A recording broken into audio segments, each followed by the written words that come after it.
Backdraft.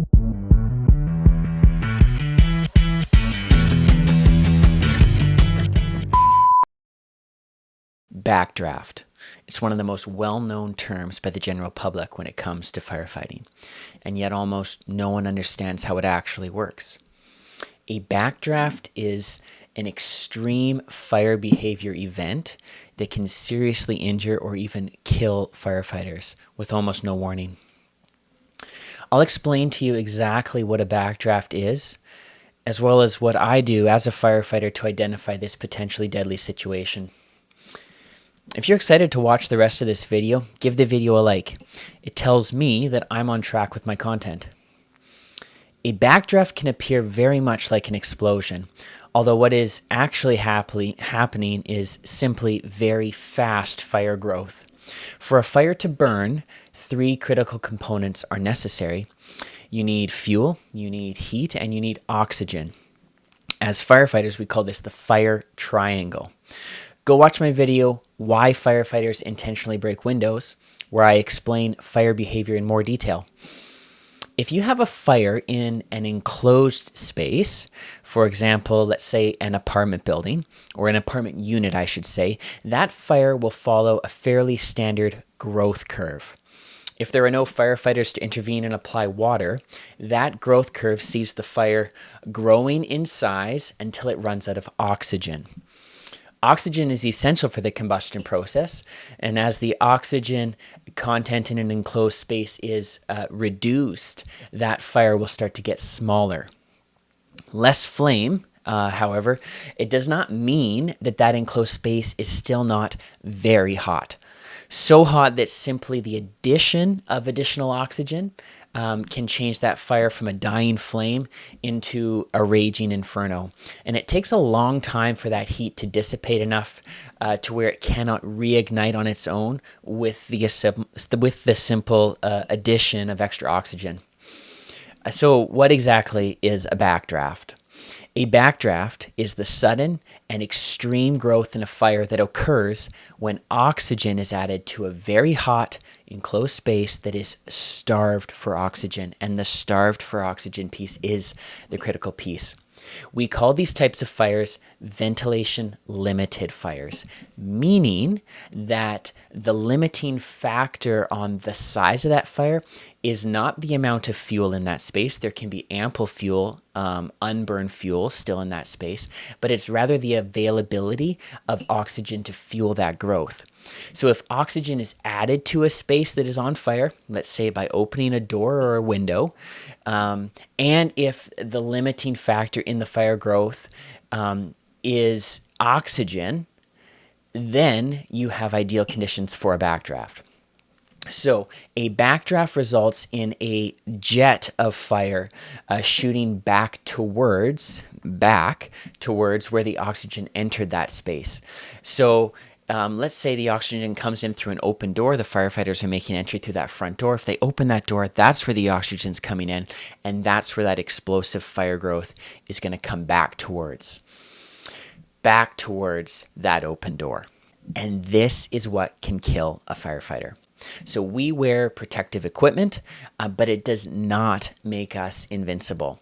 If a firefighter does not identify the signs of a potential backdraft and they enter a house, let's say they make it several feet into that front entryway, and then a backdraft occurs, they can be overcome by the heat before they have any chance to escape, and that can happen in a matter of seconds upon opening the door.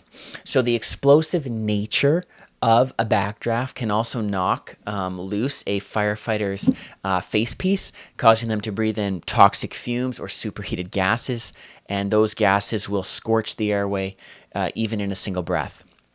So before I move on to explaining how I identify these situations and what I do to keep myself and my crew safe, I'd like to ask you to subscribe to my YouTube channel.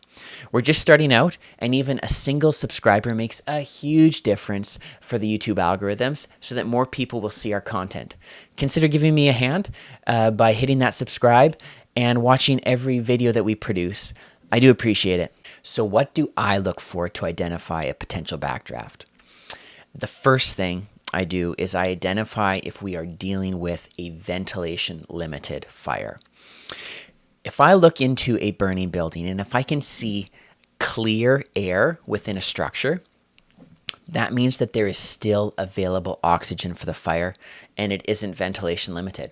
I can then safely open a door or break a window, and I'm not worried about an explosion coming back in my face.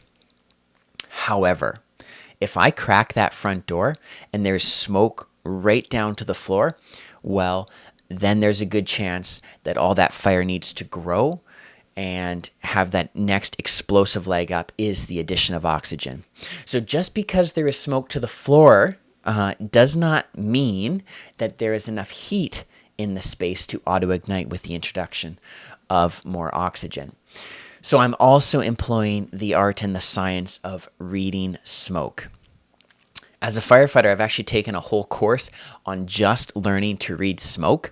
Smoke tells a story. It paints a picture for the firefighter of what is going on in the space that I can't see from the outside.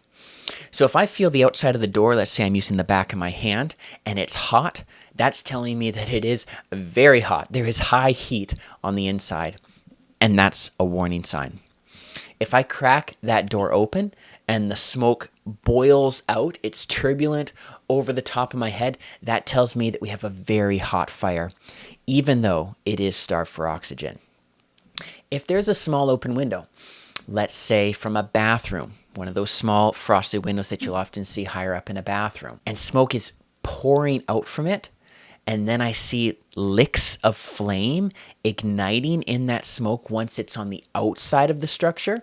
So it's leaving the house as smoke, but it's igniting once outside. That is a near guarantee we have a backdraft situation. There wasn't enough oxygen inside for that smoke to ignite, but once outside, where there's unlimited oxygen in the atmosphere, it produces flame. What's my next move? I've arrived on scene at a structure fire that is showing all the classic signs that a backdraft is imminent.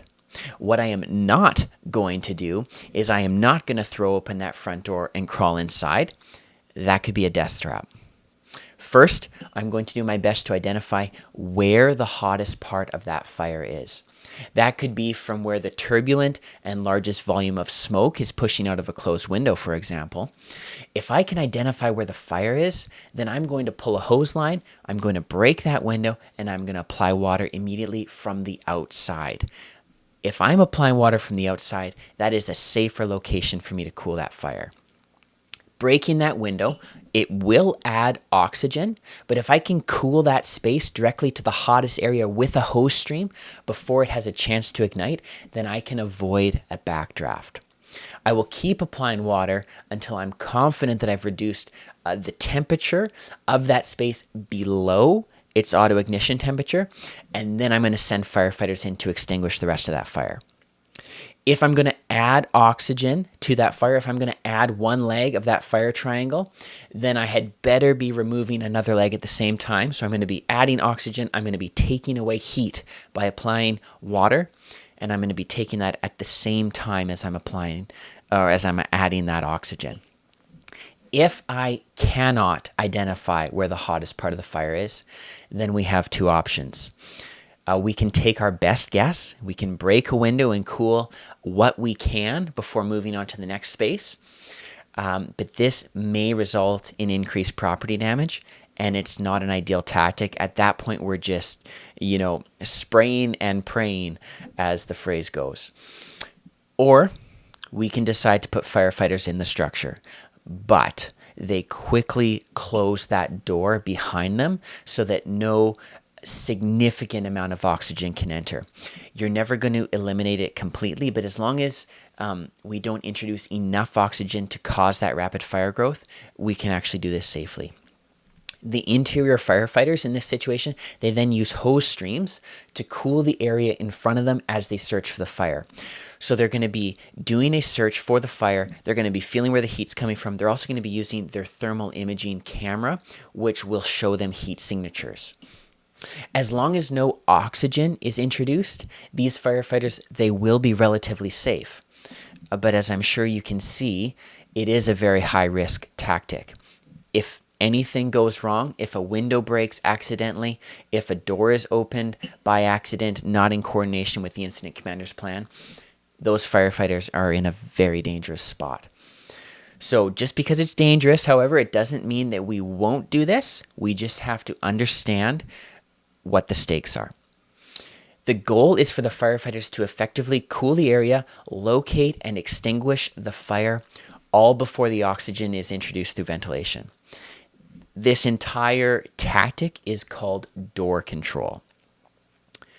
When dealing with the potential of a backdraft, the most critical step is identifying we have the potential for one.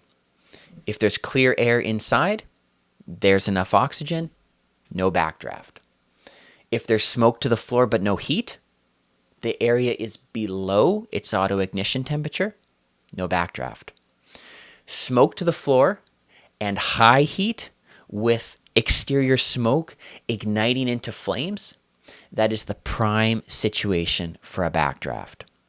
Once the hazard is identified, we can then go about mitigating the hazard as safely and effectively as possible. If you've learned something today about backdrafts, leave me a comment about other questions you might have about the world and the work of firefighters.